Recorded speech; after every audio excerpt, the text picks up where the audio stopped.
Hey ToyFans, I'm Robert, and with me this week I've got Greg. yeah, my brother, and we're here with another week of Project Geek Week. So we don't have as much content this week to cover as we did last week. We had a lot to go over, yeah. So, but we did get a bit of interesting news coming out this week, a lot of set photos and stuff, so we'll go ahead and dive into it. The first thing we want to talk about is the movie Warcraft. Now, if you guys didn't know, Warcraft was announced, I think, like 2 years ago or something, and there was a behind closed door presentation done at Comic-Con, I want to say, even like 18 months to a year ago or something, but this week, we got our first real look at what Duncan Jones has been working on, and he released 2 images of Ogrim Doomhammer from the Warcraft mythology, and it's interesting. I think these pictures look really nice. Now, I got to say, my background with Warcraft, and Greg's got a little more experience than I do, but my background is largely Warcraft 1, 2, and 3. I never really got into the MMO. I played the free trial for 15 days or whatever it was back in the day, but I know most of my mythology and my knowledge of the Warcraft series comes from those 3 games and then a series of books pre-World of Warcraft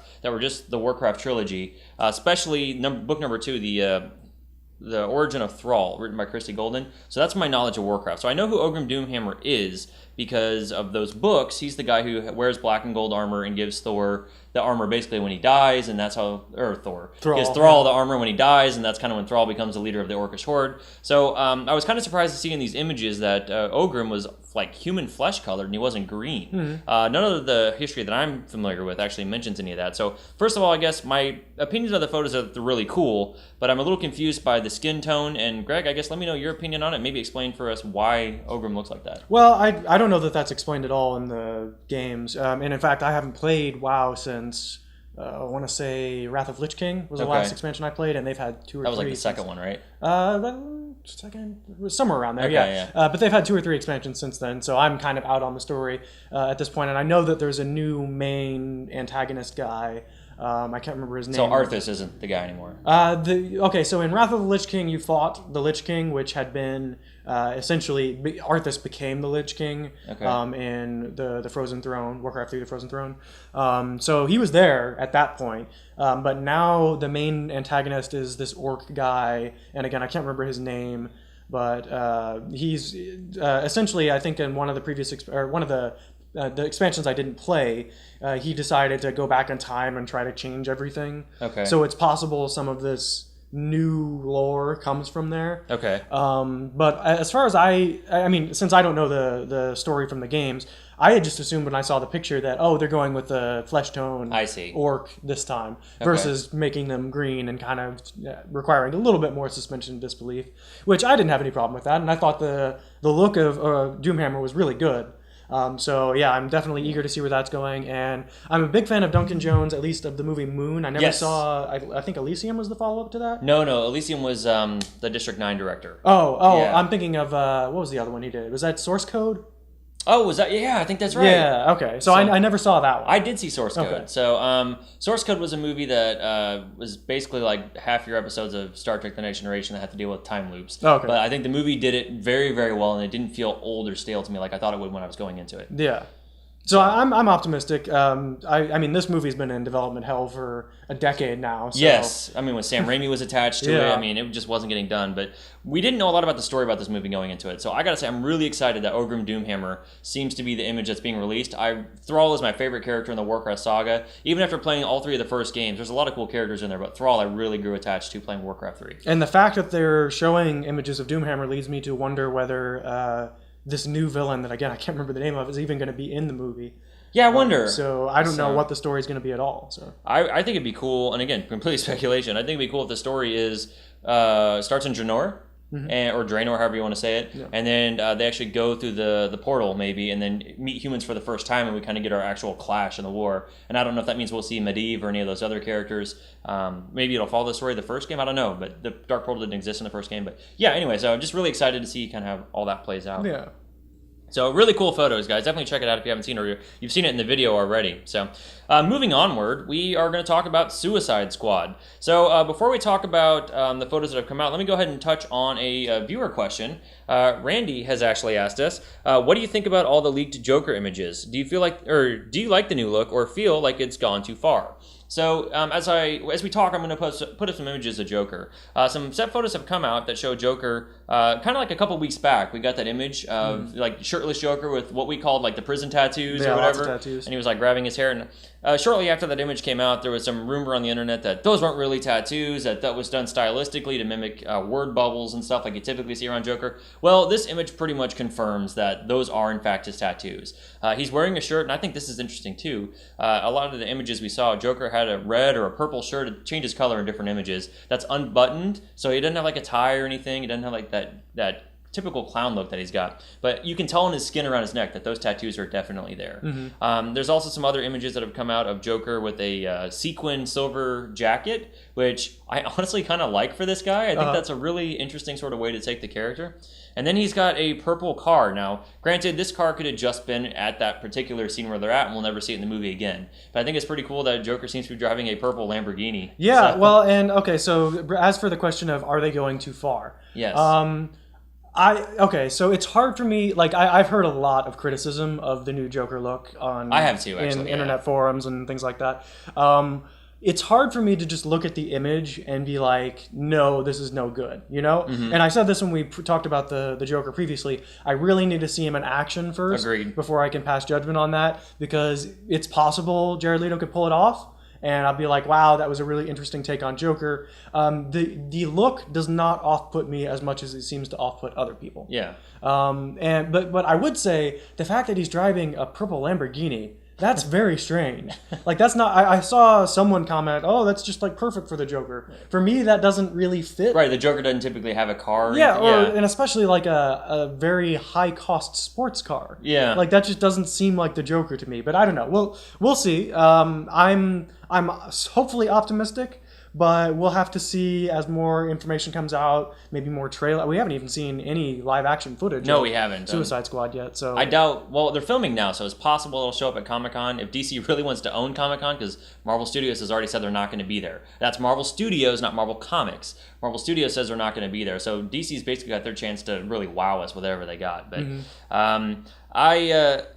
I really like how different everything is. You know, when I first saw that image of Joker, I thought it was a little strange with the shirt off and the tattoos, but once I saw him in the clothes and just kind of the different ways he seems to be interacting with the cast, I love the jacket that he's got.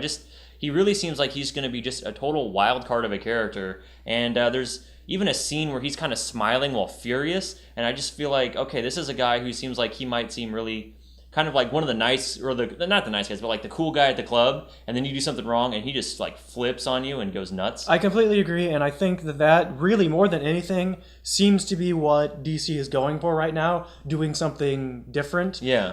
And I think, if anything, that's probably what rubs most people the wrong way. It's like the whole, that's not my Joker. Yeah. You know? So it'll be interesting to see where they go with it. I tend to extend them a lot of leeway, especially because I'm not particularly too tied to DC, so it's not like I have a conception of Joker that they're ruining. So yeah, it'll be interesting to see where they go with it. All right, so Randy, to answer your question, I think that we don't think they've gone too far yet. I mean, they could always go too far, but where they're at right now, we're intrigued. Yeah.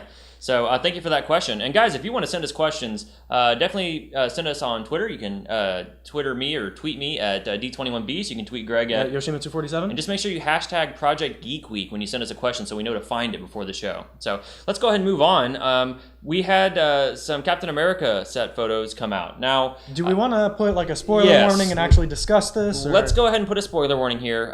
There have been some photos that have come out that have revealed something about the movie that, granted we don't have a trailer yet, but something that probably nobody expected, but makes sense. Anyway, spoiler warning for probably the next couple of minutes. Skip ahead, but yeah, so some photos came out showing the cast of Captain America at a funeral. And why don't you go ahead and tell us more about those images? Okay, well, I haven't actually seen the images, but I just looked up who was involved. And because when I first saw funeral in the Captain America movies, and maybe this isn't what other people thought, but my first thought was Peggy Carter. Because we saw her in The Winter Soldier, and she was basically on her deathbed. It really seems like the movies were building up to her dying, basically, like a send-off for Peggy Carter. Sure. And that's who it ended up being when I looked up and to see who was having a funeral. So that was no surprise to me at all. Honestly, I don't even really consider it a spoiler, just because she doesn't seem like she's going to factor too much into that movie anyway. But maybe I'm wrong. You know, maybe there will be some influence of her I would think there'd have to be because Peggy Carter is almost like the last thing from Steve's time, that's in the movie so far when he comes into Winter Soldier. Having her die in Captain America 3, granted, there's a ton of stuff that's going to go on that movie, but maybe part of what helps Cap fight for the ideals of we do this for the people, we don't need to register, maybe it's the idea or the fact that he feels like he's losing the time that he comes from or the ideals that he grew up around. Mm-hmm. So, I think that can be really powerful, and I think it might be a really interesting way to start the movie off if he's dealing with the loss of that, what that means for him and his motivation moving forward. And it pretty much guarantees that we'll never see Steve and Peggy in a relationship. Yeah, that's true. And we were kind of talking before the show even if we're going to get a really cool flashback of Haley Atwell coming in and playing young Peggy Carter and talking to Steve again. And we're trying to figure out how much time did Steve and Peggy really have between Operation Rebirth and the time that he's off, trudging through Europe during the war. I mean, I don't know that they could really believably make a lot of flashback scenes for that. So it'd be kind of tragic. Cap never really got to know this woman he was so in love with. This is kind of random, but we know, and we'll probably talk about this later actually, but we know that Agent Carter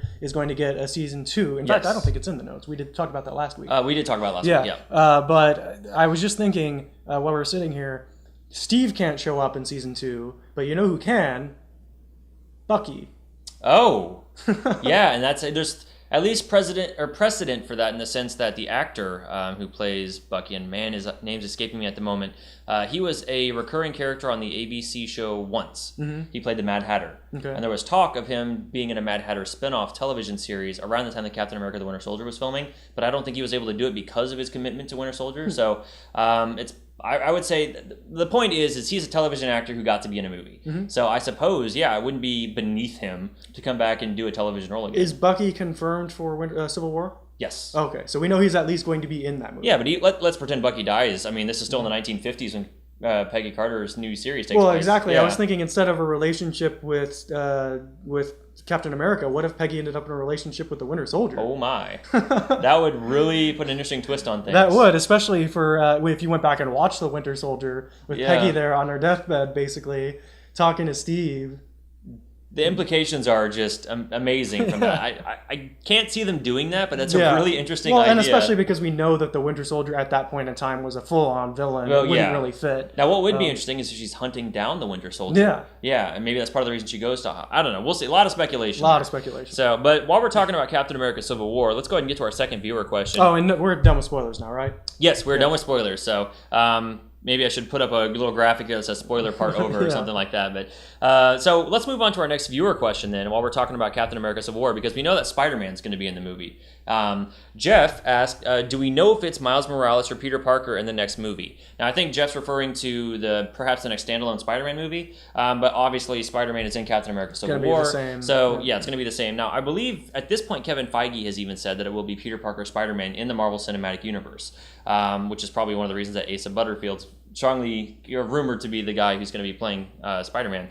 But what we don't know is the animated Spider-Man movie that Sony says that they're going to be making. The one that I would really like to see Mysterio be the villain in. Mm-hmm. We don't know if that's going to be Peter Parker Spider-Man. Honestly, I think it's probably going to be. But it'd be interesting if they made it Miles Morales, and that's how they kind of separated the animated film from the live-action version. To what extent do you think that... Because my first thought upon the Miles Morales or Peter Parker question is, for the average person, Peter Parker is Spider-Man. Right. If you're not a comic book reader, you have no idea who Miles Morales is. But to that end, I imagine, the average Joe walking on the street who doesn't read comic books, doesn't really know Marvel that well, probably doesn't know the name Peter Parker. I mean... I wonder if it's up there with Clark Kent and Bruce Wayne at this point. It might be, just because it's so, it has that ring to it, that Peter Parker, I don't know, it just sounds like that. No, I see where you're coming from, though. They could change it, nobody would be the wiser. Right, and I'm curious, at some point, they would have to include Miles Morales, right? Right. Unless they're just not ever going there. I mean, especially with the way the Avengers is going, and I don't want to get too spoilery, but diversity seems to be something they definitely want to push. Mm-hmm. So I would say... I would think we'd see Miles Morales at some point. So has it actually not been confirmed that Peter Parker, fully confirmed that it's going to be a Peter Parker Spider-Man? Because I thought it had. In the MCU? Yeah. MCU, yes. I'm pretty sure at this point Kevin Feige has said himself. What we don't know, though, we have no details on this animated Sony movie that's coming out in 2017 or whenever it is. So I'd say since it is a Sony-made movie from the ground up, and they've already said this is separate from the Marvel Cinematic Universe, They could make it Miles Morales if they wanted to. Well, and that's the thing. It seems like, especially with him being the Spider-Man and Uncanny Avengers, that's the direction they're going, right? Yeah. So, So I don't know, Jeff. For sure, Peter Parker in the Marvel Cinematic Universe, maybe Miles in the animated one. Time will tell. So, but we're still a couple years off from that. I'm sure animations have started at this point, but we don't know at this point.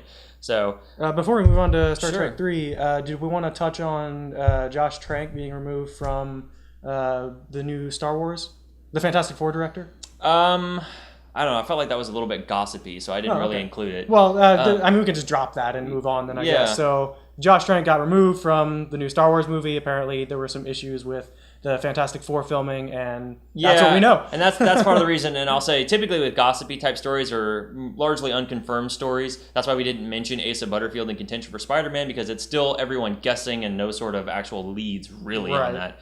So with the Josh Trank thing, he's off Star Wars, and apparently his production of Fantastic Four was not the smoothest, which I think explains a lot about why we didn't get a trailer for so long, possibly even why Fantastic Four wasn't at Comic-Con last year. Who knows? But it is worth noting, yes, that the director has changed. I just didn't want to go too far down the rabbit hole of speculation. I mean, we may never know the full details there. It's just, So, all right, well, then let's go ahead and move on to Star Trek 3, or Star Trek Beyond, as the rumored title is. Some interesting news came out. IGN reported on an article that was in Radio Times. So apparently, the previous script treatment for Star Trek that was written by Roberto Orci and crew, that he was working on last December, before he suddenly left the project, was deemed too Star Trek-y by Paramount. Which is, wow, what a statement, that your Star Trek movie is too Star Trek-y.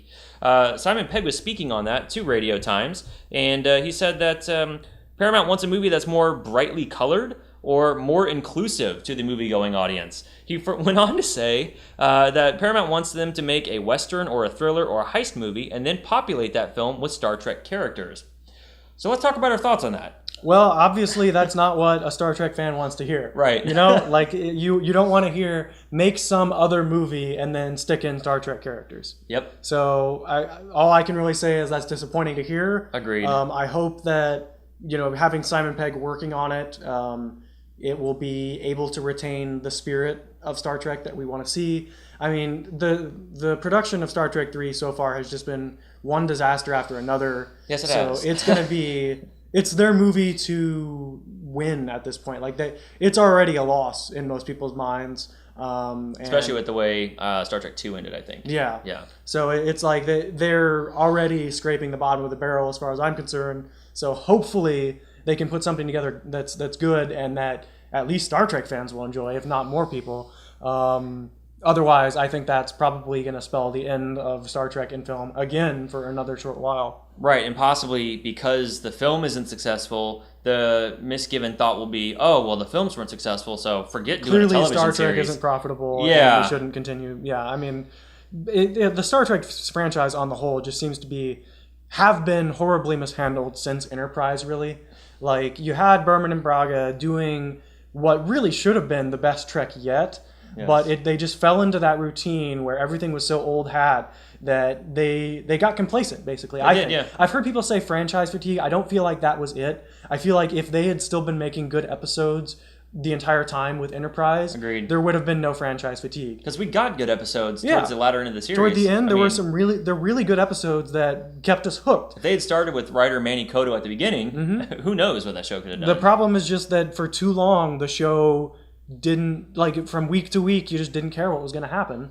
And that's kind of what's happening with the new movies now. It's like, it's not that I'm tired of Star Trek movies. That's not the case at all. No, I agree, totally. I'm ready for another one. We're starved at this point for Star Trek. It just feels like nobody's making a Star Trek movie anymore, you know? They're taking the Star Trek name, sticking it on something. They want another big franchise. They do. That's what they're trying to chase. They don't care what it is. Star Trek's a recognizable name, and that's all that's important to Paramount. They want to get that next great... for goodness sake, if they want a Western, they can make a Western movie and have time travel at the very beginning, so they go back to the past, and now we got a Western with Chris Pine playing a cowboy, and he's pretending, who knows? They just want a multi-billion-dollar franchise, and they want to abuse Star Trek any way possible.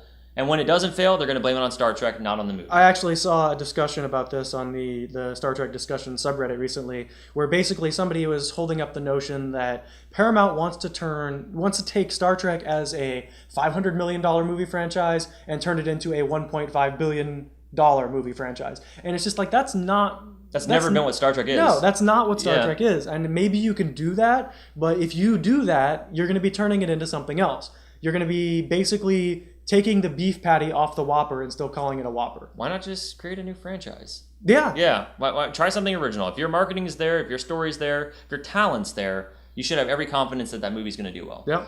So, well, we don't want to run too long on all that sort of news, so let's go ahead and move on to comic book reviews. First thing that we want to review this week is Secret War Spider-Verse #1. Now, this book was written by Mike Costa, who is famous for doing Transformers and G.I. Joe for IDW previously, and then Andre, is it Araujo? That's how it's Avengers AI, which was, he did the art in that book, and he's doing the art in this book as well. So the premise of this book is that Spider-Man's been missing, and whatever chunk of Battle World this is, the Spider-Man that's primed to that Battle World has been missing for a couple of months. And now a bunch of other Spider characters, Spider-Gwen, Spider-Ham, Spider-UK, Spider-India, and then the 616 Spider-Girl, are all just kind of wound up in this place and trying to figure out what's going on, investigating maybe what happened to Spider-Man. And that's kind of where the story starts. So I gotta say, first of all, for me, it was really fun to read this book. We also reviewed Star Wars this week, which I did enjoy, but I enjoyed the Spider-Verse storyline so much. It was really cool to see these characters again. If I had one complaint about the book, is that everybody seems to have forgotten Spider-Verse. The storyline, because they all seem to be meeting for the first time. Okay, I haven't read Spider-Verse, so I mean, this is the first I've read of Spider-Verse, I should say. And one thing, like, I mean, as someone who hasn't been acquainted with any of this at all, it definitely just drops you in there. Oh, okay. Like, I didn't know Gwen Stacy was Spider-Man. Well, she's a Spider-Man. Yeah. But yeah, I mean, that's like first page. There she is. Yep. And also, I couldn't tell. I mean, I guess on some level this must be the case. But is Spider-Ham supposed to be a joke? He absolutely is supposed to be a joke. Because there was like a whole mini Spider-Ham comic at the end. Yes, and I gotta say, I didn't enjoy that as much as I hoped I would. Well, it seemed like they were almost being serious about it, which kind of broke it a little bit for me. It was like, wait, but this has to be a joke, right? Spider-Ham was a joke character, and he might have started in the 80s or the 90s, I can't remember which, but then, yeah, everything was a pun in his world. Mm-hmm. So he's just kind of been brought back as a joke character from time to time, but during Spider-Verse, they basically said these joke comics that never really mattered. Well, that was another parallel Spider-Man universe. So not to just jump to the end, but in the end of the story, Spider-Verse #1, Gwen walks into a room that says Peter on the door. Yes. And Spider-Ham's in there. Well, his name's Peter Porker. Oh, okay. Yeah. So that was a misdirect. That was an intentional misdirect. So there's all sorts of play on words with the Spider-Ham universe. I've never been a huge Spider-Ham fan. I do recognize what he is and that, he's got his joke potential. He's probably the most ridiculous thing about this book, frankly. But it was really cool, I think, just to see the band back together again. Yeah. Especially when reading Spider-Verse, Spider-UK really kind of became the second in command of everything going on. So it was cool to see him back in this book. And I think Spider-India had some books way back in the early 2000s, but we haven't really seen him since then. So I like that he's kind of the one who's figuring everything out and kind of saying there's a web that's bringing us all together. But to me, the book was just a lot of fun. Mm-hmm. I mean, is that kind of what you got from it? Yeah, I mean, it was definitely done with a very, wink and a nudge, definitely a Spider-Man fan journey. Yeah. I mean, yeah, it was great seeing them all get together. I didn't recognize most of the characters. Like, I know Spider-Girl. I guess that's probably, the only one of them I even recognized. So that's good, at least. A new introduction to lots of characters. It'll be interesting to see where it goes. I don't really know what the storyline is right now, if there is one, I guess. Gwen mentioned at some point, well, there was a panel that showed her grave next to her father's grave. I get the impression that she was in whatever Prime universe that we were in, because we don't know what Spider-Man chunk of Battle World we were in. I have a feeling in that universe, Gwen Stacy died like she was supposed to, and her father did too. So she was visiting the graves of that dead Gwen Stacy and dead Captain George Stacy. Mm-hmm. So, and to almost recap a little bit with Secret Wars from last week, we also saw, I think it was Norman. Norman made reference Osborn. to Doom. Yeah, made reference to Doom. So when I first read last week the idea of Doom God, or that take where we're in a universe now where Doom is God, my first thought was this is going to be something they have to reset, because like you can't stick with Doom as God. Yeah. I didn't know how long that was going to hang around, but it seems like they're committed to it. I mean, at least during the event, yeah. So I was kind of thrown back by that too, because I thought when I was reading this story that for the most part, seemed almost like the 616 universe until we see Oscorp and it's spelled with a Z, OZ instead of OC, and that was kind of weird. And then we, of course, all the talk about Doom God, and I kind of realized, wait a minute, and then Spider-Man's been missing for a few months. Well, the Prime Spider-Man, 616 Spider-Man hasn't. He's fine. Mm-hmm. So, yeah, that's when I kind of pieced together, this is some chunk of Spider-Man somewhere that... And at the very end, was that Harry? That was, there was another Osborn, I thought, that we saw after Gwen walked into that room. There's like a guy leaning against a door frame. I took that as Norman. Maybe I need to check it again. Yeah. I thought he had longer hair.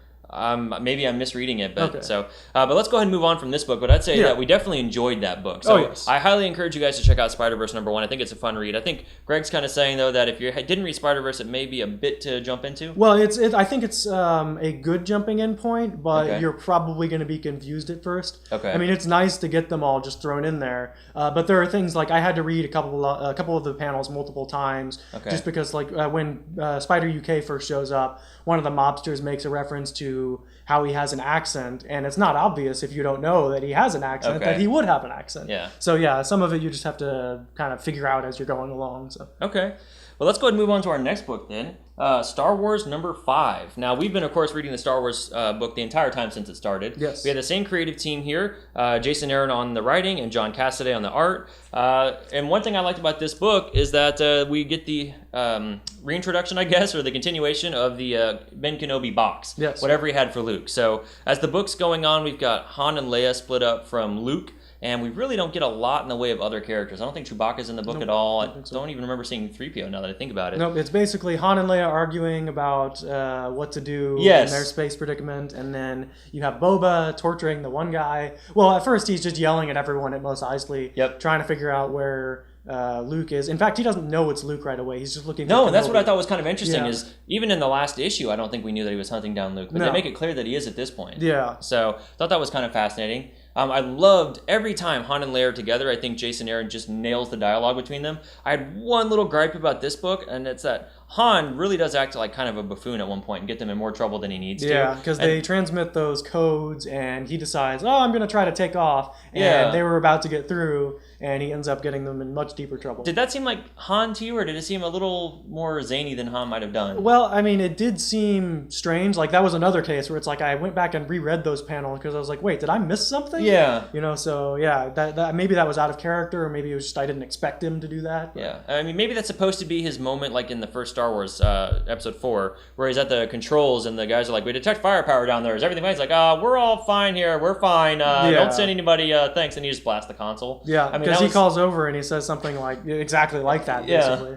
So, but I just thought it was really weird that he would argue with Leia and wrestle the controls away from her almost. I thought that was just kind of weird, but... We also saw the other bounty hunter watching. We did, and we still have no idea who it is. Right. She maybe gets like 3 panels. Mm-hmm. I keep thinking that she's going to turn out to be somebody we definitely know. The way that they're just kind of laying her in there a little bit and not really telling you. It would be kind of strange if it were someone we didn't know at this point. Right, because of the way they're delaying that release. So, and another thing I was kind of concerned about that a person I talked to who read this book pointed out to me is I was a little concerned that Luke was facing off against Boba Fett at the end of this. I mean, it seems like they're ready to like have a confrontation. Yep. I'm like, man, if Luke encountered Boba Fett and Boba Fett tried to kill him under contract between episodes 4 and 5, how come Luke doesn't even blink when he sees Boba Fett at Jabba's palace in episode 6? Yeah. And they commented, this person I work with commented me that, Luke was just flash blinded. So maybe he's going to fight Boba blind, and he has no idea that it was Boba that he was fighting. Yeah. So I thought that was kind of an interesting idea. That would be great. I look forward to this next issue and see if that's kind of how that plays out. And I don't think Boba talked to him in Return of the Jedi, did he? He didn't, no. Yeah, he was quiet the entire time,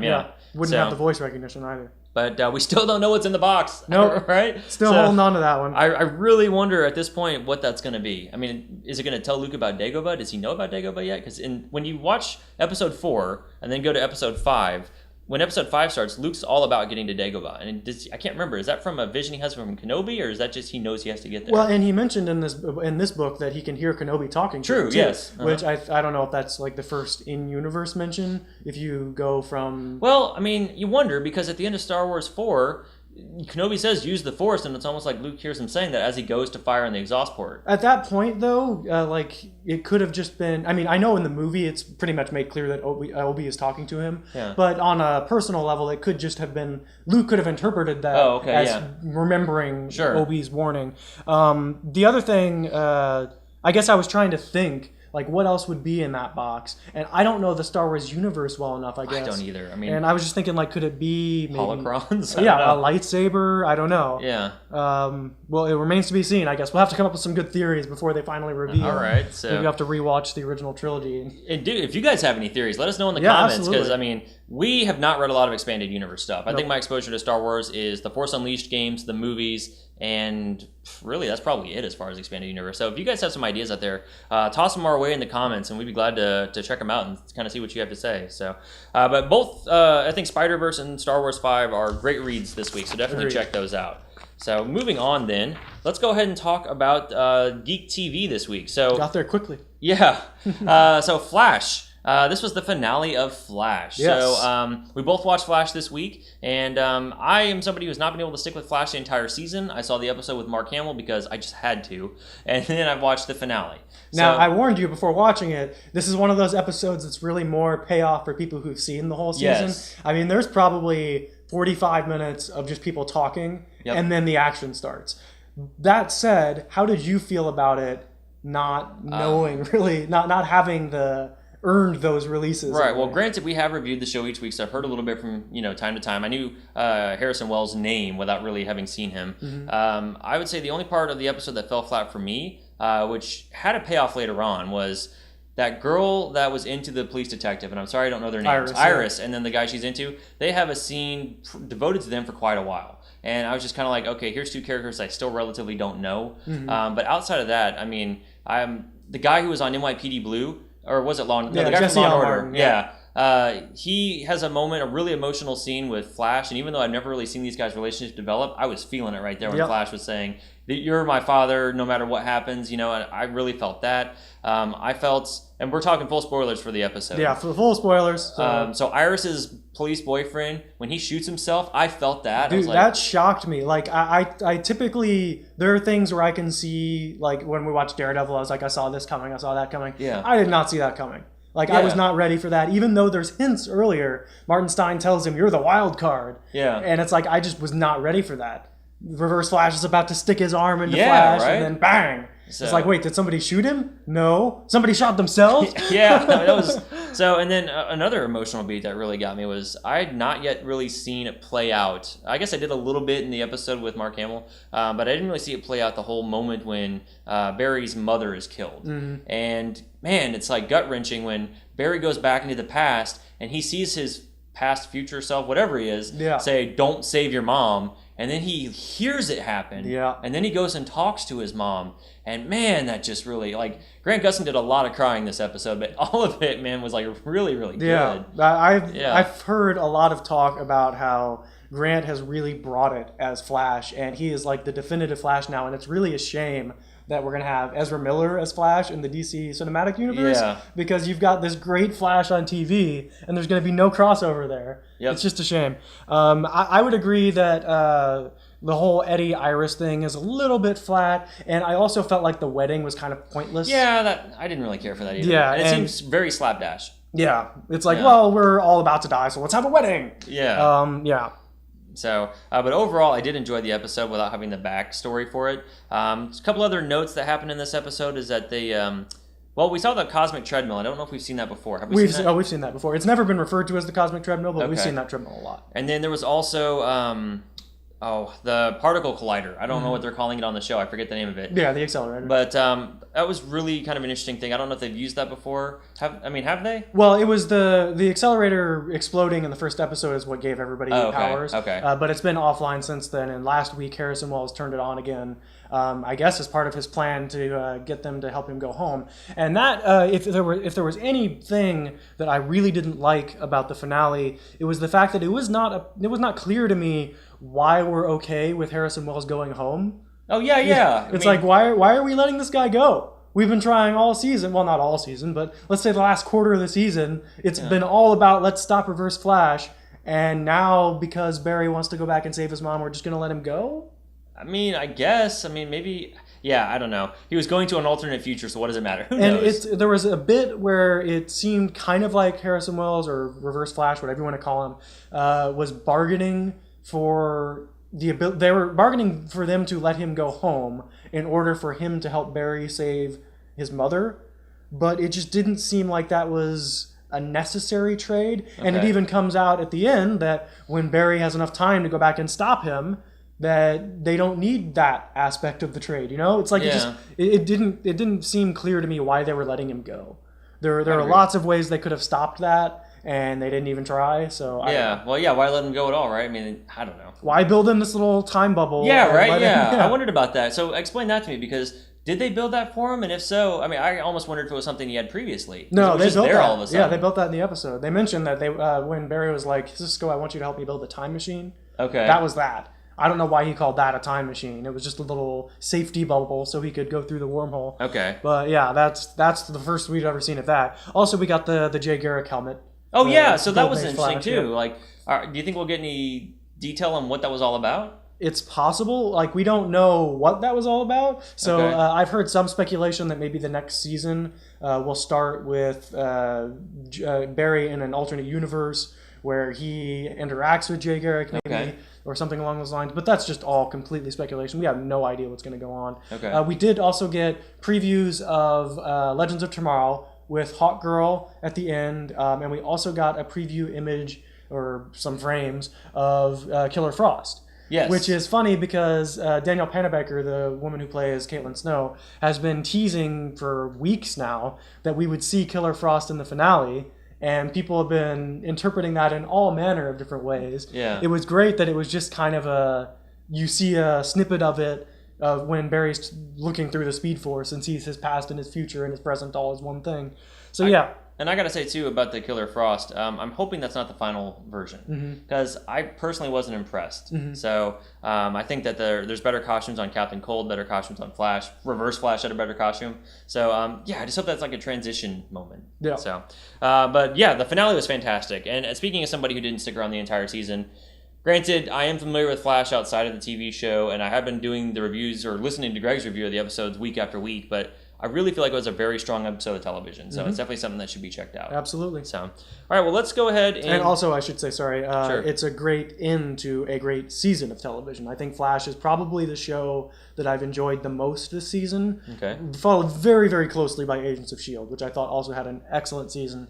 And in fact, since we're basically, we're about to get there. Well, I was going to say, for time, let's go ahead and put off our reviews of those seasons one more time. We can still do that on a future week, but I want to go ahead and get to Disney Infinity before we get to what's likely going to be a very big part of our show this week. So, but yes, we're going to give you our thoughts on all the other shows, and maybe after we've had a week to think on Flash, maybe we can touch on it next week. Sure. So, moving on then, let's talk about some Disney Infinity news. I'm going to start by saying, if you want to get the most recent updates for all of the crazy leaks and news announcements for Disney Infinity, check out DisneyInfinityCodes.com. My coworker, Dan, aka Muppet Maker, has been doing an incredible job staying on top of all of the leaks. Like, he's posting multiple times a day. There's a lot of stuff out there now. Most recently, they've released images of the Olaf figure. We've got full images of all 5 emotions. The emotions, So yeah, there's all kinds of stuff out there. Go check it out. But starting, we have from Best Buy's pre-order page, they had a little snippet on there that says there would be 8 playsets in Disney Infinity 3.0. Now, John Drignocci came out and said, and I quote, "This is completely false. In fact, we haven't even told the retailers how many are coming for fear they would leak." I don't know if that's damage control or if that's him being honest, but 8 playsets is a lot. So it's also weird that the retailer would just make that up. Right, where would they get that info? You think they just decided to say 8? Why not 9? Why not 7? Yeah. So I don't know whether to believe that statement. I know that there's been a lot of out of control leaking, so it's definitely possible he's just trying to sweep it under the rug or whatever. Well, and I should also mention, too, this week is Judges Week for E3. So the press is getting to see all this stuff. So if there's going to be a Disney Infinity announcement at E3, maybe Best Buy already knows what's coming, and that's why they posted what's going to be out there. And it's also been confirmed, I should say, that there is going to be an in-game playset for the racing mode. They've confirmed that you will be able to essentially unlock a playset within the game. Interesting. And I don't know how that will relate to there being 8 playsets. Maybe some of them will only be in the game and won't be a physical piece. You know what you're unlocking? What? Pod racing. Well, it's possible. Yeah, that would be great. But I know they've worked on the racing mechanics a lot. I think they brought in the Sonic racing team. They did, yeah. So. Also, yeah, so we have the 8 playset leak. Oh, and if there were going to be 2 Marvel playsets, let's start right there. We've got Age of Ultron, which is pretty much confirmed already. Yeah. What else would there be? Ant-Man. Ant-Man. I think it would have to be Ant-Man, okay. yeah. So you'd have your Ant-Man figure, and you'd have probably the Yellow Jacket figure. And that's the real question there. If you had an Ant-Man playset, you would need at least 5 characters or so to play in it. Well, I mean, maybe not. I don't know. It depends how big it is. I don't know who else maybe they just make it Ant-Man and the other Avengers are compatible, even though it doesn't make sense. But I think one of the reasons they would choose Ant-Man is that you have a real special opportunity there to do a world big stuff. Everything's super huge. Yeah. So, I mean, it'd be really fun to be running up books that are slanted and who knows what. I mean, they could go nuts with that. So I think we'll get that. I've also heard that it's been confirmed that the Inside Out playset won't be fighting based. It'll be platforming based. Which is good. Okay. I mean, I was saying to some people yesterday that basically it doesn't make sense to have these characters in a game where essentially you're going to be punching and shooting stuff. Yeah. Like, that's not what the movie's going to be about. So it's strange that you would have them in such an environment. But if their playset's mostly platforming based, that makes sense. And also it'll be interesting to see what kind of new platforming options that brings to the toy box for 3.0. I think there's going to be a lot of platforming anyway in this game because Jedi, if nothing else, are known for their agility and their double flips and all that. So we'll probably get us. I mean, just think about that droid factory scene from Star Wars 3, was it? Where is it Anakin and Obi-Wan that are fighting? Yeah. And there's like claws moving around. They're on conveyor belts. That'll be in this game. There's actually been some confirmed, some released gameplay footage of Anakin fighting in what looks like a droid factory with a lightsaber to show some of the new lightsaber combat, which looks really good too. So. That's good. So I've read the Game Informer story, but I haven't seen any video or any really pictures available. So so I guess that's our Disney Infinity news. So. Oh, also just to throw this in there, it's been confirmed that there's going to be, we've seen video of space battles for the Star Wars playset. I saw that. Which is funny because there's not going to be space battles in Star Wars Battlefront. Oops. Yeah. So if you want your Star Wars space battle fix, you may have to go to Disney Infinity in this next. Do we know yet if these space battles are going to be Disney Infinity characters sitting, like oversized characters sitting in funny ships, or is it going to be like actual? Oh gosh, and now you're putting me on the spot. I can't remember what the main ship looked like. I want to say it was just a ship and not some oversized character sitting in it. I'll have to watch that video again and report back. Okay. So a bit of news there on Disney Infinity. Like I said, though, E3 is very soon, so I'm sure we're going to get a lot more news on this. We probably won't get a lot of the comic news out of this. We'll probably get a lot more of the Star Wars and Disney Pixar news out of this. Yeah. So, all right. Well, let's go ahead and move on then to what I think is going to be a pretty big topic for the week. We're going to attack this a couple of ways. So I was already going to speak on this, and we had a viewer question come in from Ryan. Ryan asked, I don't understand what the beef between Marvel and Fox is. Why do you think there's a rift? People love the X-Men films. And part of what spawned me to even do this segment to begin with was there was, I think it came out this week, maybe it was last week, there were some new Secret Wars t-shirts that have been revealed in sort of like retro comic book cover t-shirts because Secret War, the new version, is going on right now.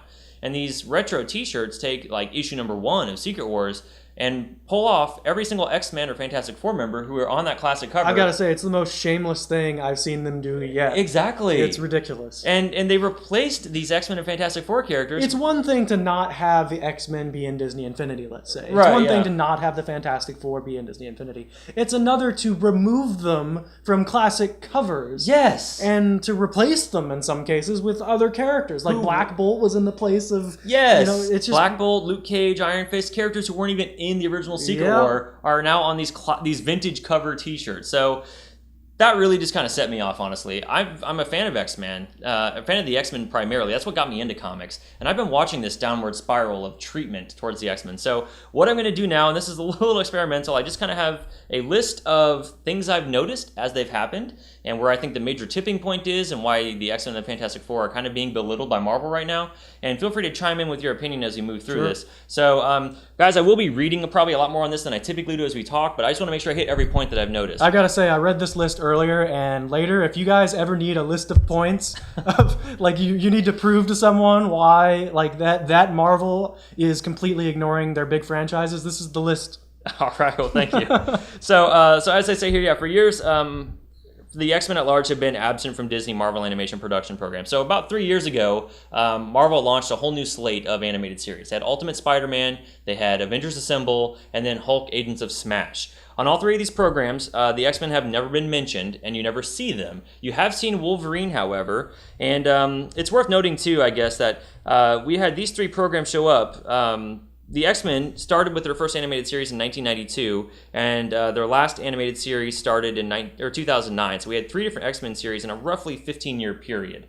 Since then, we have not had any X-Men shows, but we've received 3 new Marvel programs, all produced by Marvel, featuring characters who are consistent with the Marvel Cinematic Universe.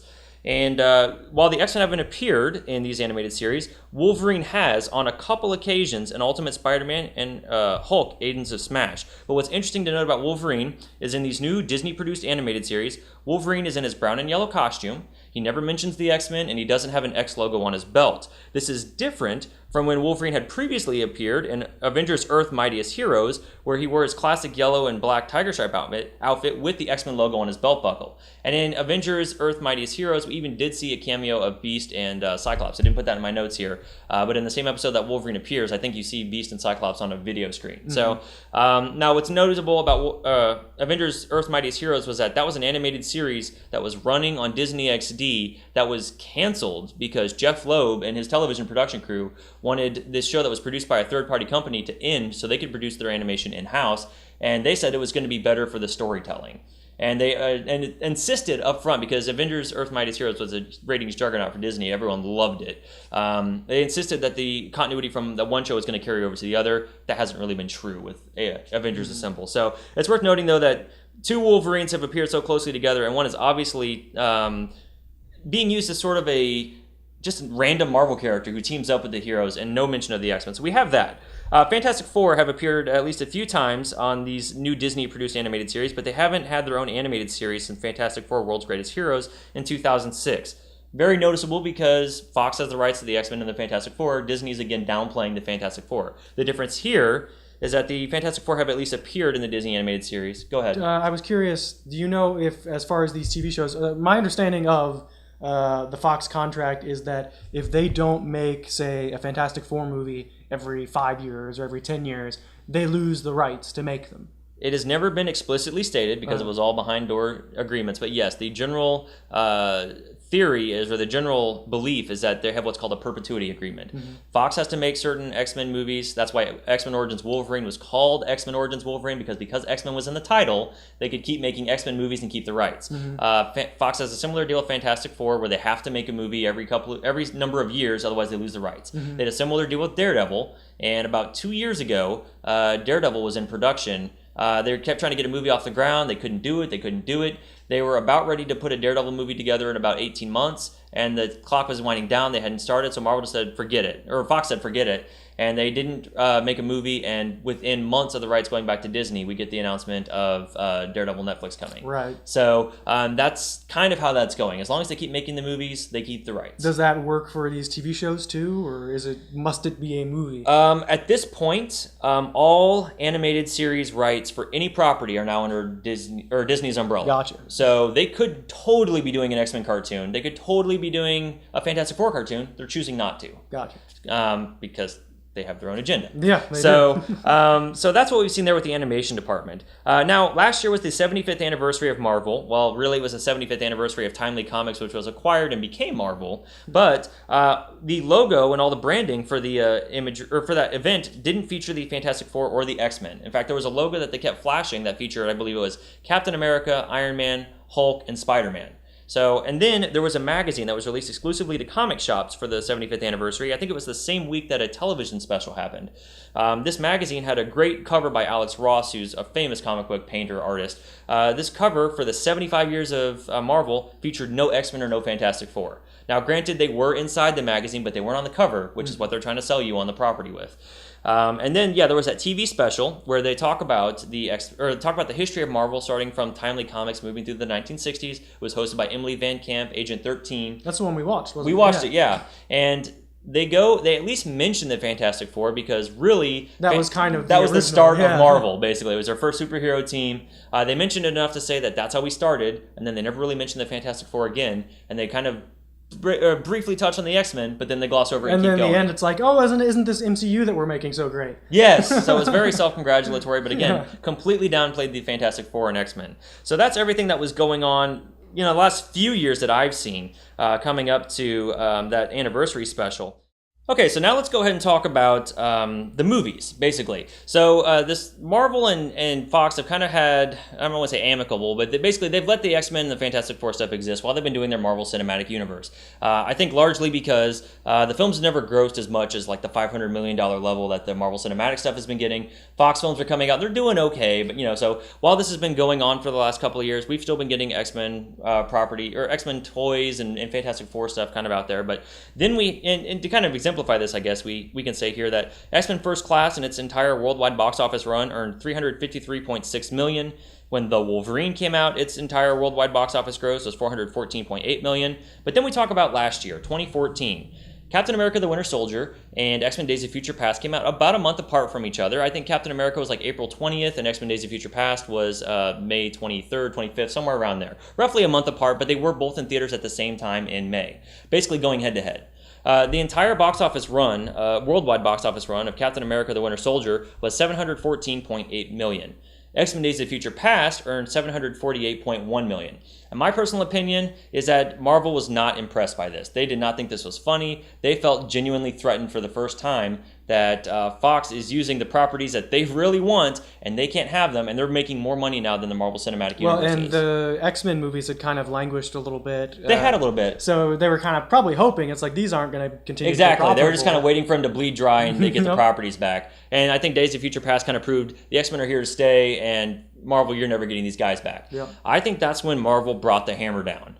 We saw a lot more disparaging treatment towards the Fantastic Four and X-Men in merchandising and so on, as we'll explain here. So the same year that those two movies came out and X-Men Days of Future Past out-earned Captain America the Winter Soldier, we also got Disney Infinity 2.0 Marvel Edition. Yep. Now, it's notable that no Fantastic Four characters or themes are present in Disney Infinity. Nothing. Now, I will give Avalanche Studios, Disney Interactive the benefit of the doubt that this game started development before either of these movies came out in 2015. But I have to assume that the X-Men outscoring Captain America the Winter Soldier probably cemented the fact that we aren't getting any sort of We had figure releases until this year, We did, until February, March or something. Yeah, this I mean, year, they could have created content. There was plenty of time. We could have gone to the X-Mansion, whatever. That's just not happening. And they've announced so far for 3.0 just Ultron and Hulkbuster. That's right. Yeah, nothing for X-Men or Fantastic Four. Yep. So that's happening. Also, I don't have this here in my notes, but while I'm thinking of it, I should mention it. Lego Marvel came out in 2013, was it? Mm-hmm. Amazing game. More characters in a Lego game than I've ever seen before. And they feature the X-Men and the Fantastic Four. I mean, everybody. Of the X-Men, you go to Xavier's Mansion. There's probably 20 different playable X-Men in this game. Havoc and Polaris are playable, for crying out loud. I don't think either of those mutants have ever been playable in any X-Men game before, or any Marvel game before. Marvel had announced this year, I think it is, we're getting Marvel Lego 2 or whatever they're calling it, but they've already announced that the Lego game is going to be based off the Marvel Cinematic Universe. You know what that means?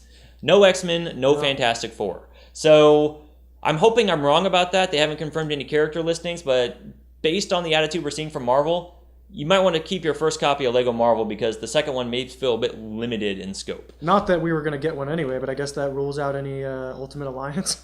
Yeah. Well, I think since Activision lost the rights, that's long gone. So, okay, so we have those games. There's some more examples for you of where Marvel is kind of letting go of X-Men and Fantastic Four. But then, of course, last fall, we even had the Death of Wolverine story arc, which seemed kind of strange that they were doing that. But they did actually write a story where they killed Wolverine. So not only are you downplaying the X-Men, but now their big, most recognizable mutant is out of comics, right? So, and then we get this year, Fantastic Four is canceled in 2015. Before their movie is in theaters, they have ended the comic book that the movie was based off of. Yeah. So if anyone goes and sees the movie and decides, hey, I'd like to check out that Fantastic Four comic, nope. So that's happening. Then we have an event. So leading into X-Men number 600, we had the Uncanny X-Men on one side of the nation. We had that was Cyclops' team. I don't want to go into the details of Schism. Just know that it's a story that's been building for about 5 years. It led through Avengers versus X-Men. It lots of stuff is involved in it. But basically, the X-Men have been split up. There was a bunch of spin-off books of those. But here in the month of April, just before X-Men number 600, Cyclops suddenly ceded victory to Wolverine, seemingly randomly. Everything he'd been fighting for, they'd been building Cyclops up as the next Magneto. And then the X-Men that were supposed to be the heroes were his new brotherhood. And it was really sort of a scary twist on the character he always fought against. Now he's that guy. He basically gave up and said, yep, I've messed up. Everyone, go your separate ways. All the X-Men are now back under like Wolverine's banner. They seem to be condensing the book. They really wrapped it up nice and tidy so that the X-Men aren't as big of a presence, in my opinion, in the Marvel Universe as they once were. Yeah. So that was really strange. Do they even have a verse in Secret Wars? The only X-Men verse, aside from like Mr. Sinister's group, I'm not sure what they're doing with that, but as far as like actual X-Men titles during Secret War, to memory, we have Old Man Logan, which I'm not sure where they're going with that. We also have... You mentioned there was going to be like a 90s Spider-Man. Yes, or 90s X-Men, yeah. And we had 92 X-Men. Now, one might say, well, it's kind of weird that 92 X-Men is getting a spin-off book if Marvel's really trying to downplay the X-Men. Why would they be doing that? Well, Marvel owns the rights to all the Marvel animation catalog, or Disney does. Well, and I guess I should say technically Buena Vista Home Video has rights to distribute X-Men 92 on DVD, owned by Disney. So why not have a universe based on a property that you could sell more DVDs on? Yeah, so, and that isn't congruous with the exactly. current Fox. Yeah. Yep. So maybe that's speculation on our part, but it's very notable the connections that are there. So now we also have Hasbro, who told us last year at Comic-Con, every year Hasbro, the toy company, has a panel at San Diego Comic-Con. I've been to it myself. It's actually really cool to see a bunch of stuff in advance. But they will list off all their toys for the following year and maybe even 18 months down the line. Well, they were showing off, Spider-Man Wave Marvel Legends that I actually had on the show a few months back now, Avengers Wave Legends, and somebody said, hey, where's all the X-Men stuff? And they actually said that they are not going to be making any more X-Men Legends for the foreseeable future. They said that a strong suggestion had come from Marvel to just lay off of those characters. Wow. And we haven't seen any Fantastic Four Legends for a good while. Then Diamond Select Toys has a weekly blog that they do where they answer fan questions. They talk about Star Trek ships. They talk about Mini-Mates. They talk about the Marvel Select figures that they make. Multiple times during monthly interviews or monthly Q&As, including the most recent one on May 11th. Well, that's actually 2 weeks old now, but you can find it in this one. They confirmed that they will not be doing any toys based on the X-Men film that comes out next year. They will not be doing any Fantastic Four toys based on the Fantastic Four film. Does anybody get to do them? I suppose Hasbro or...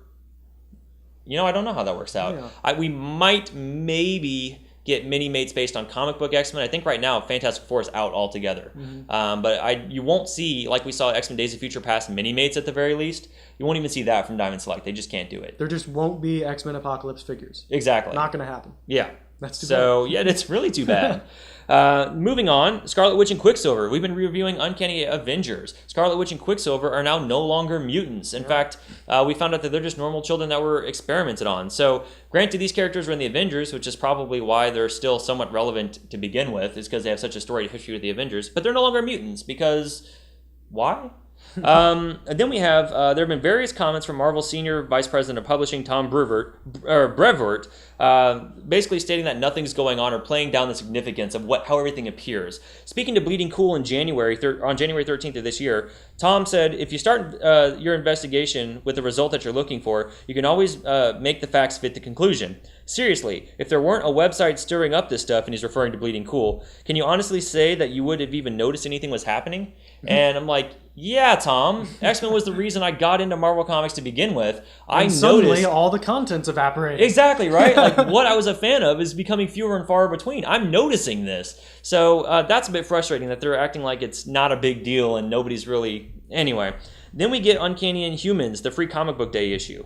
If you read that issue, it's very fascinating that a bunch of random Terrigen mist explosions have gone off. And now people all around the world are discovering they have powers they don't know what to do with. Yeah. And who's there? Well, not Charlie Xavier and his X-Men. It's the royal family of the Inhumans. Yeah, Medusa shows up. Yeah, and says, hey, you're one of a special breed, and I'm going to take you back home, or we're going to train you to use those powers. The Inhumans have become the X-Men. That's frustrating. Then we get Uncanny X-Men number 600. So this is a book that was supposed to debut this month. It's a big anniversary issue, had a lot of guest stars, a lot of guest writers, a lot of guest artists. Brian Michael Bendis said that this book has been done for a while. He's the writer, the main writer of the book, has been writing X-Men for a while. Marvel announced that book has been delayed till October of this year. Brian Michael Bendis went on to social media to say, hey guys, this is not my fault. I was done. The book is done. It was ready to ship. When I talked to Marvel about it, they say that the reason it's being delayed is for, what was the phrase they used? Commercial reasons. So it seems like Marvel doesn't want the big X-Men anniversary issue possibly coming out the same month as Secret Wars number 1 and 2, trying to distract attention. That's kind of frustrating. Yeah. It also makes you wonder, since X-Men 600 was supposed to happen pre-Secret War originally, what does that mean for the X-Men post-Secret War? Does the continuity from Secret War not affect the X-Men at all? Are the X-Men not really present post-Secret War? How can this book be delayed for several months and not interrupt the flow of storytelling? Wait until October to find out. So we have that going on. And then, of course, it's all culminates to the recently revealed t-shirts with the classic comic book artwork. So the point I'm trying to make is this is not a random thing, as Marvel would have you believe. This is not some sort of witch hunt that we're going around trying to find lack of support for X-Men and Fantastic Four. This is something that is really a detriment to the fans of Fantastic Four. We just think the X-Men. humans are really cool, guys. That's all.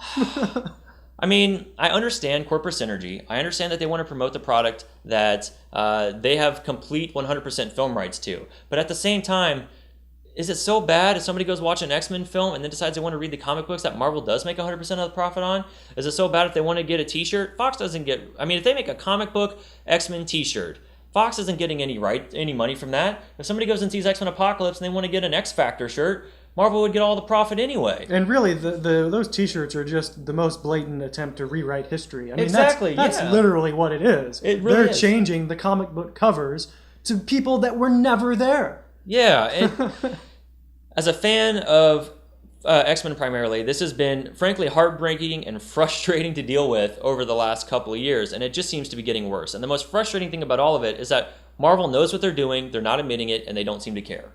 And the only person, really what this is it's Marvel being mad, having a little pissing contest because they can't get the rights to the X-Men back. Mostly. And we'll see how Fantastic Four does. If that movie's successful, Marvel will probably start caring about them a little more, but also being just as angry. Right now, I think they're hoping that Fantastic Four fails so they can get the rights back to those, because I think if this movie does fail, Fox is probably just going to let them have it back too. So, but really, if you're a fan of these properties, you have no outlet to go and express your fandom. You have no merchandise to go pick up. You only have the movies, it seems like. I don't know what X-Men is going to be like post-Secret War. I don't know what Fantastic Four is going to be like post-Secret War. It's at least notable that Doom has such a heavy presence in Secret War and that the Fantastic Four are there, but we have no announcement of what books to expect. There were no free comic book day comics that came out that showed us the next Fantastic Four. It just... I'm sad for the state of Marvel right now, and I wish they would stop doing it. And I guess I'm kind of calling them out on it, even though everyone's really already been doing it so far. But I really want to hear your guys' opinion on the matter. I want to know what you've seen. And Greg, I know you've been speaking throughout, but after everything that I've listed here, what are your thoughts on the situation? I think it's incredibly petty of Marvel, and I would love to see X-Men, Fantastic Four, all of that in Disney Infinity. And it's just not going to happen, and it's sad. Hopefully, I don't hope for Fox's failure, but if Fox did fail... maybe a few years down the line, we'll see the X-Men expansion or something. Yeah. Disney Infinity 5 or 6. But yeah, it's really sad. I mean, my perspective obviously comes a little bit differently because I don't read the comics. And I really enjoy the X-Men movies, at least the most recent one, and the ones that are good. Yeah. It's a shame. I'd like to see Marvel lend some support, especially to the X-Men. Yeah. And as someone who just finished the Fantastic Four series. Exactly, right? Yeah, so I mean, if this is truly, if we're just making this up, if we're really finding the answers that we're looking for, if we're searching for what we think is true and that's what we're showing, I would really hope that Marvel does something to prove to us that we're way off base. I'm not seeing that right now. I hope we see that in the future. Yep. So I definitely wanted to take a moment to kind of go over that on the show. I know I gave you guys a lot of information, but it's a lot of stuff that I've noticed, and I'm sure you can go online and find more examples. These are just what I've been able to keep track of, mostly from memory that I've finally written down. It's just really depressing, and I think it honestly stems... granted, it stems from the Disney Marvel contract that was signed back in 2009 or 2010, whenever it was. But I think it really got bad after X-Men Days of Future Past outgrossed a Marvel film. And I think that it's just going to get worse from here. Marvel's going to do everything they can to suffocate the X-Men, but what they're really doing is making no impact on Fox and really hurting the fans of these properties. Yep. So that's the way that is. So let's go ahead and talk about our pick of the week then, and try to get on a little bit of a happier topic. Yeah. I'll start with my pick of the week. I read Star Trek The Q Gambit. So if you guys aren't familiar with what this is, IDW has been publishing new Star Trek comics ever since the original 2009 J.J. Abrams reboot. The storyline has gotten to such now where the Chris Pine crew has encountered the omnipotent being Q, who was really not even part of the original series at all. But he actually encounters Chris Pine and crew. He has a mission. Well, not really a mission. He has a problem he needs help with. So I really enjoyed that book. The cover of it, here's the book itself. So definitely check this out if you guys haven't already. It was originally 6 issues of the comic book. I don't have the numbers immediately available, what issues they ran through, but this book is really great and definitely worth the purchase, so definitely check that out. Also, be sure to keep checking out my Uncanny X-Men, especially as we talk about Marvel's disparagement of the X-Men. Continue to check out my Uncanny X-Men mini-mate reviews. I've been loving those things. I've got more coming out. Storm and Avalanche are the next one that I'm doing. Then I'm finishing up with Wolverine and Blob. So check those out over the next couple days. So, Greg, what's your pick of the week? I got to go with the Flash finale.